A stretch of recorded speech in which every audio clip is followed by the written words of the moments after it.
Bonjour à tous, voici mon message face aux différents sujets d'actualité. Aujourd'hui, nous faisons face à diverses situations aussi dramatiques les unes que les autres, et je voudrais vous faire passer des messages qui, par ces temps difficiles que nous traversons, sont pour moi essentiels, voire cruciaux pour l'avenir de l'humanité et de notre planète. J'aimerais que vous vous posiez simplement les bonnes questions et que vos actions dorénavant soient plus justes. Mais tout d'abord, j'envoie mon soutien aux familles qui ont vécu des moments difficiles à la suite de l'apparition du Covid-19.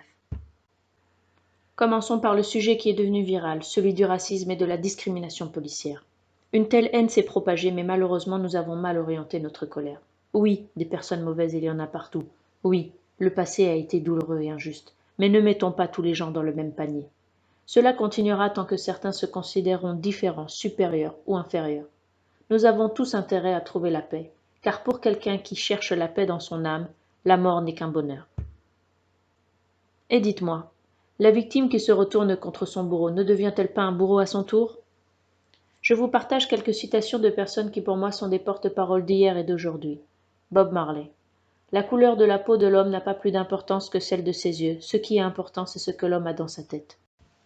Le mouvement aux USA nommé le Black Lives Matter, qui veut dire en français les vies noires comptent, mouvement qui mobilise tout type de personnes car personne ne devrait être victime de violences dues au racisme, a malheureusement engendré une montée de la haine pour certains envers des personnes de couleur blanche qui elles ne sont pas responsables de tout cela. Des personnes âgées ont été rouées de coups sous prétexte qu'elles étaient blanches. Alors j'aimerais vous dire attention à ne pas faire de confusion, car all life matter, toutes les vies comptent. Nous avons tous le même sang qui coule dans nos veines, marre de ces références ridicules qui font que nous séparer les uns les autres. Martin Luther King lui disait « Il y a plus de pouvoir dans des groupes de personnes socialement organisées dans une marche qu'il n'y en a dans les armes aux mains de quelques hommes désespérés. Nos ennemis préféreraient avoir affaire à un petit groupe armé plutôt qu'à une énorme masse de gens désarmés mais résolus. » Gandhi d'ailleurs avait appliqué cela de façon remarquable. Alors réfléchissez bien. De quel combat voulez-vous faire partie? Car un seul nous mènera vers la vraie victoire, la liberté. Nous sommes tous concernés par cette violence interethnique.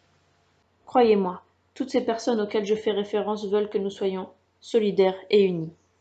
Car le mal vient de bien plus haut. Ne dit-on pas « diviser pour mieux régner » ?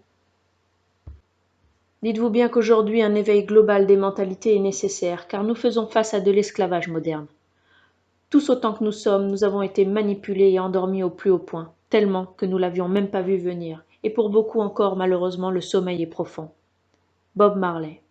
Émancipez-vous de l'esclavage mental, personne d'autre que vous-même ne peut libérer nos esprits.